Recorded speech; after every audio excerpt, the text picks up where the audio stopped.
नमस्कार। Latest updates में आप सभी का स्वागत है। देखिए, पश्चिमी एशिया में जो तनाव चल रहा है वो लगातार बढ़ता ही जा रहा है और हम सबके मन में एक ही सवाल है कि इसका भारत पर क्या असर पड़ेगा।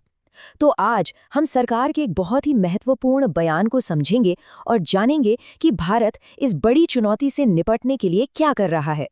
तो चलिए एक नज़र डालते हैं कि आज हम क्या-क्या कवर करने वाले हैं। सबसे पहले हम समझेंगे कि ये संकट आखिर है कितना बड़ा। फिर देखेंगे कि भारत के सामने कौन-कौन सी चुनौतियां हैं और सरकार ने फौरन क्या कदम उठाए। इसके बाद हम भारत की लॉन्ग टर्म तैयारी पर बात करेंगे और आखिर में जानेंगे कि दुनिया के सामने भारत का पक्ष क्या है। तो शुरुआत करते हैं पहले सवाल से कि पश्चिमी एशिया में हालात असल में कितने गंभीर हैं। देखिए, बयान की पहली ही लाइन ये कहती है कि स्थिति वाकई में चिंताजनक है। और ऐसा क्यों है? क्योंकि जब भी इस इलाके में कोई हलचल होती है तो उसका सीधा असर तेल की कीमतों से लेकर ग्लोबल ट्रेड तक पूरी दुनिया की इकोनॉमी पर पड़ता है। तो अब आते हैं सीधे मुद्दे पर। ये संकट भारत के लिए क्या चुनौतियां लेकर आया है? सरकार के बयान के मुताबिक भारत के लिए ये चुनौती 3 लेवल्स पर है और ये तीनों ही आर्थिक, राष्ट्रीय सुरक्षा और मानवीय एक दूसरे से बहुत गहराई से जुड़ी हुई हैं। ये समझना बहुत ज़रूरी है कि ये कोई दूर देश की समस्या नहीं है। हमारे लिए तो इसके मायने बहुत बड़े हैं। हमारे ज़रूरी ट्रेड रूट्स, हमारी एनर्जी सप्लाई और सबसे बड़ी बात, खाड़ी देशों में जो हमारे करीब करीब 1 करोड़ भारतीय रहते हैं और काम करते हैं, उनकी सुरक्षा, सब कुछ इससे जुड़ा हुआ है। तो सवाल यह है कि इन चुनौतियों को देखते हुए सरकार ने फौरन क्या एक्शन लिया? देखिए, सरकार की पहली प्राथमिकता थी अपने नागरिकों की सुरक्षा और इसी के लिए एक बहुत बड़ा ऑपरेशन चलाया गया। नतीजा, 3,75,000 से भी ज्यादा भारतीयों को सुरक्षित घर वापस लाया गया। ये एक बहुत बड़ा आंकड़ा है।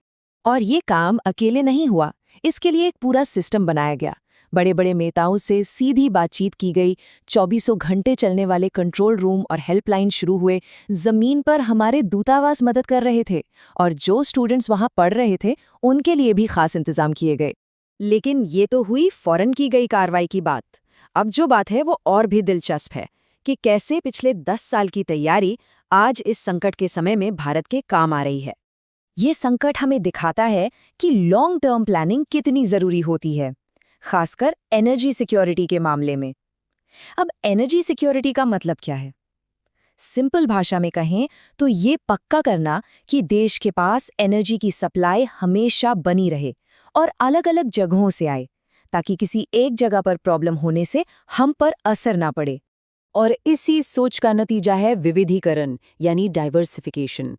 आप देखिए, 10 साल पहले हम सिर्फ 27 देशों से एनर्जी इंपोर्ट करते थे और आज हम 41 देशों से करते हैं। इसका सीधा मतलब ये है कि किसी एक रीजन पर हमारी निर्भरता काफी कम हो गई है। और सिर्फ बाहर ही नहीं, देश के अंदर भी एक बहुत बड़ा कदम उठाया गया है और वो है बायोफ्यूल। पेट्रोल में जो इथेनॉल मिलाया जाता है उसकी मात्रा 1.5% से बढ़कर अब करीब 20% हो गई है। और इसका असर जानते हैं क्या है? हर साल लगभग 4 करोड़ बैरल कच्चे तेल का इंपोर्ट बच रहा है, मतलब विदेशी निर्भरता और कम।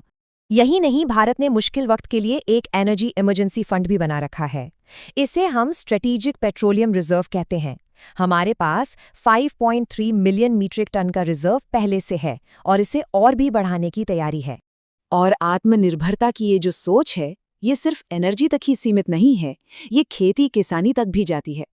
नए यूरिया प्लांट लगाए जा रहे हैं, किसानों को लाखों सोलर पंप दिए गए हैं और खाद इंपोर्ट करने के लिए भी नए नए देशों से बात की गई है। मकसद एक ही है कि देश की खाद्य सुरक्षा पर बाहरी दुनिया के उतार चढ़ाव का कोई असर न पड़े। चलिए अब बिजली सेक्टर की बात करते हैं, जहां एक बहुत बड़ा माइलस्टोन हासिल हुआ है। आज भारत की कुल बिजली बनाने की जो कैपेसिटी है उसमें से आधी, जी हाँ 50%, रिन्यूएबल सोर्सेज यानी नॉन फॉसिल फ्यूल से आती है। और इसमें भी सोलर पावर की ग्रोथ तो बस देखने लायक है। अंदाजा लगाइए, सिर्फ 11 साल पहले हमारी सोलर कैपेसिटी थी करीब 3 गीगावाट और आज ये 140 गीगावाट तक पहुंच गई है। ये एक जबरदस्त छलांग है जिसने हमारे एनर्जी ग्रिड को बहुत बहुत ज्यादा मजबूत बनाया है। तो आखिर में सवाल उठता है कि इस पूरे संघर्ष में दुनिया के सामने भारत का पक्ष क्या है, हमारी डिप्लोमेटिक पोजीशन क्या है? भारत का जो डिप्लोमेटिक स्टैंड रहा है वो शुरू से ही बहुत क्लियर और कंसिस्टेंट रहा है। हमने शुरुआत से ही इस पर गहरी चिंता जताई है, सभी नेताओं से तनाव कम करने की अपील की है, आम नागरिकों या इंफ्रास्ट्रक्चर पर किसी भी तरह के हमले का हमने विरोध किया है और ये साफ साफ कहा है कि अंतर्राष्ट्रीय समुद्री रास्तों में किसी भी तरह की रुकावट बिल्कुल भी स्वीकार नहीं की जाएगी। और इन सब बातों का निचोड़ इस एक वाक्य में है कि बातचीत और कूटनीति यानी डायलॉग और डिप्लोमेसी ही इस समस्या का एकमात्र समाधान है। यही भारत की फॉरेन पॉलिसी का मूल मंत्र रहा है। तो आखिर में इस पूरे बयान का सार क्या है? यही कि ऐसे किसी भी संकट से निपटने के लिए दो चीजें सबसे ज्यादा जरूरी हैं। एक, इंटरनेशनल लेवल पर बहुत ही सधी हुई डिप्लोमेसी और दूसरा, देश के अंदर हम सबकी एकता और तैयारी।